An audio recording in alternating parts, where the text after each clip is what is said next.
Eto na po mga kaubayan, Senator Rodante Marcoleta, aarestuhin na po ba? Nako, PNP nagsalita na sa wakas sa arrest warrant versus Marcoleta. Ayan mga kaubayan, no? Dahil nga po ito sa kumakalat na mga balita na ito pong si Senator Rodante Marcoleta ay aarestuhin, no?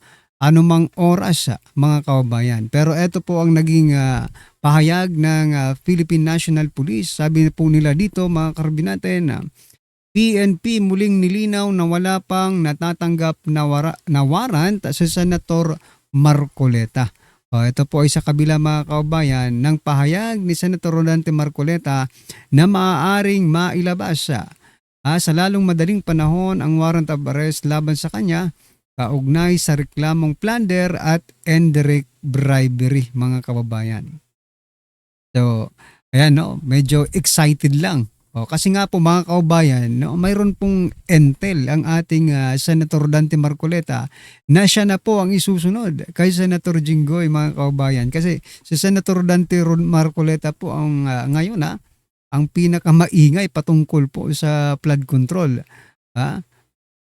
Maliban po kay Senator Cayetano, Pia Cayetano, yung Cayetano Black, pero sa Senator Dante Marcoleta ang pinag-iinitan ngayon mga kaubayan. Kita nyo nga yung mga pahayag ni Soto, Lacson, yung dalawang tulpo, ang pinupunteriya po nila si Senator Dante Marcoleta mga kaubayan.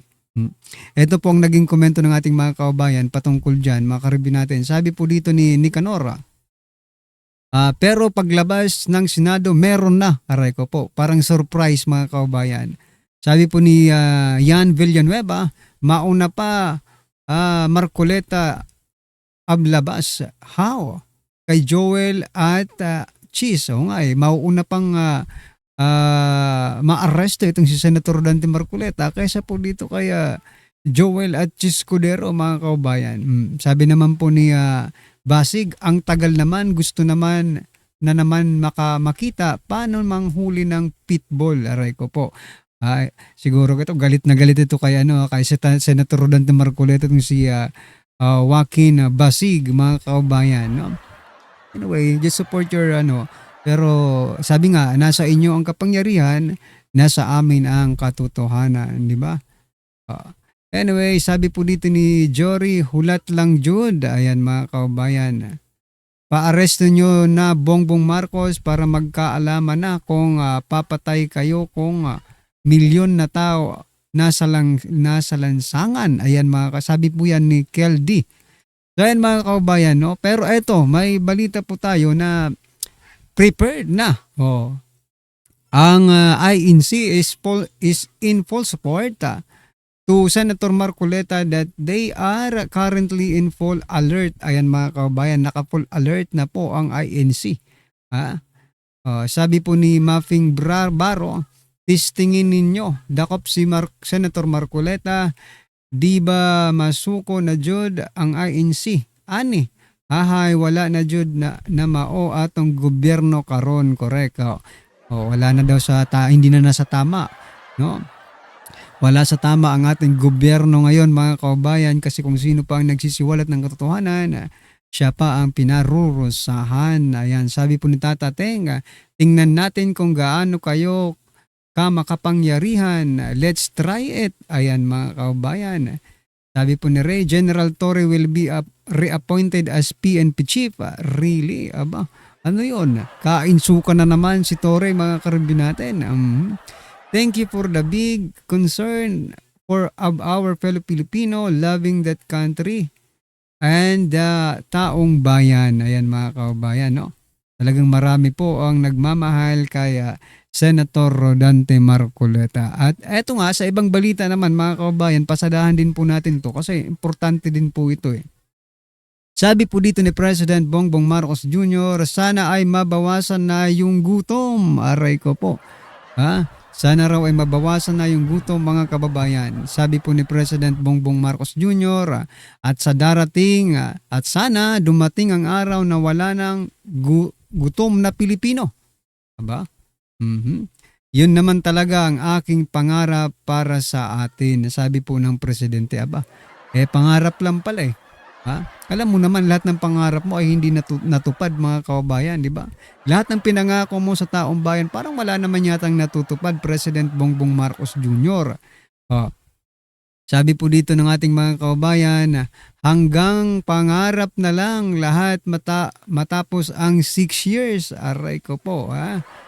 Sabi po dito ni Bangkuyo, paanong mababawasan ang magugutom kung ninanakaw niyo lahat ang kaban ng bayan at umutang ka pa ng trilyon at ibenta mo pa ang mga pag-aari ng bansa. Tapos sasabihin mong mabawasan ang mga magugutom o lalo pang gagapang sa kahirapan at lalo pang dadami ang maghikaos at magugutom. Correct. Palakpakan po natin yung comment niya. Very relevant, no, mga kabayan. Yan po ang nai-experience ng mga taong bayan ngayon, no? Ikaw nga mismo, President Bongbong Marcos Jr., sa statement mong ito, parang umamin ka na talaga na ang taong bayan ay nagugutom, no? Dito sa statement niyang ito, parang sinasabi niyang gutom na ang taong bayan. Yung pangarap ko, napako, di ba? Anyway, dahil nga po sa kagutuman, mga kabayan, nagsuggest po ang Pangulo na ito po ang gawin. Aba? May suggestion pang ating Pangulo. Sabi po dito sa balita, no? Yan, si PBBM. Sabi po ni PBBM, pinayuhan ang mga magsasaka na magtanim na lang ng ubi kaysa palay. Aray ko pong suggestion yan, mga kababayan, no? Eto nga mga kababayan, kahit wala pong ulam, basta may bigas ka lang, may asin dyan, pwede na yan. Di ba? Makakaraos na rin tayo dyan. Sanay tayo dyan, mga Pilipino. Pero kung hindi na tayo pagtatanimin ng palay at ubi na lang, pwede rin, di ba? Pero mas gusto ko pa rin yung palay, mga kababayan. Gusto ko pa rin yung bigas. Niya? Ay nako. Kaya nga, eto, tinawanan at marami po ang nagalit dito po sa suggestion ng Pangulo. Sabi po dito ni Ronald, magtanim na lang ng ubi para angkat ng bigas para paldo, ganon. Oo nga no? Parang ang gusto nila dito, mga kababayan, wala nang bigas ang Pilipinas para mag-import na naman sila. Nako, kukurakutin lang yan, mga kababayan. Kukurakutin lang po nila yan. Aray ko po, sabi pa po dito, nasaan na yung mga dami na nag-I love you BBM? Ipagtanggol nyo nga ito ngayon. Oo nga, no? Sabi po dito ni Hayati, okay lang magtanim ubi, ikaw lang kakain, paano tutubo ubi sa matubig na basakan? Lutang yarn. Oo nga, sabi nga noon, di ba? Naalala nyo pa, mga kababayan, no? Matatanim lang nila ng palay. Aanihin agad eh. Biruin mo yun. Katatanim lang, aanihin na. Kung hindi ba naman talagang may pagkabangag mga Karibin natin, no? Ay nako. Sabi po dito ni Arta, tapos obi na lang kakainin nyo. Okay. Sabi po ni JC, si utak may tama. Tingnan daw yung utak ng may tama, mga kababayan. Aray ko. Magtanim na din kayo ng burot, tuwi, gabi at name na di na kailangan ng sobrang tubig. Nice advice naman niyang Uncle Bongbong. Sen, mga kababayan, no, hindi natin alam kung ano ba talaga ang iniisip ng presidente. Bakit niya nasabi yan? Na samantala, ang Pilipinas po, tayo nga di ba, correct me if I'm wrong yung Vietnam sa atin lang natuto magtanim ng palay. Di ba?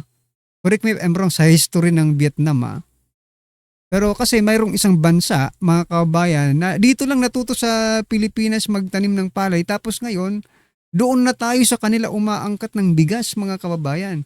Biruin mo yan. Yung tinuruan ng Pilipinas noon, ang Pilipinas umaangkat na sa kanila ng bigas. Paano nangyari yun, mga kababayan? Ito po kasi. Suportado po kasi sila ng gobyerno nila. Diba? Ang Pilipinas, ewan ko lang kung sinusuportahan ba yung ating mga farmers, mga kababayan. No? Marami na nga pong farmers ang umiiyak ngayon mga karibin natin sa sitwasyon ng Pilipinas. Sa mahal ng mga bilihin, sa mahal ng langis mga kababayan. Di ba? Malamang hindi po alangan naman gumamit pa tayo ng kalabaw sa panahon ngayon. Ah, kailangan po ng gasolina, no?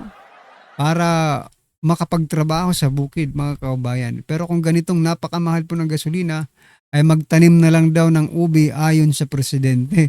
Ano po ang masasabi niyo dyan mga kababayan? No? Anyway, ano po ang inyong opinion, reaction patungkol dito mga karbin natin? Just comment down below at syempre huwag pong kalimutang i-like ang video ito mga kababayan at pa-subscribe na rin po. Maraming salamat po.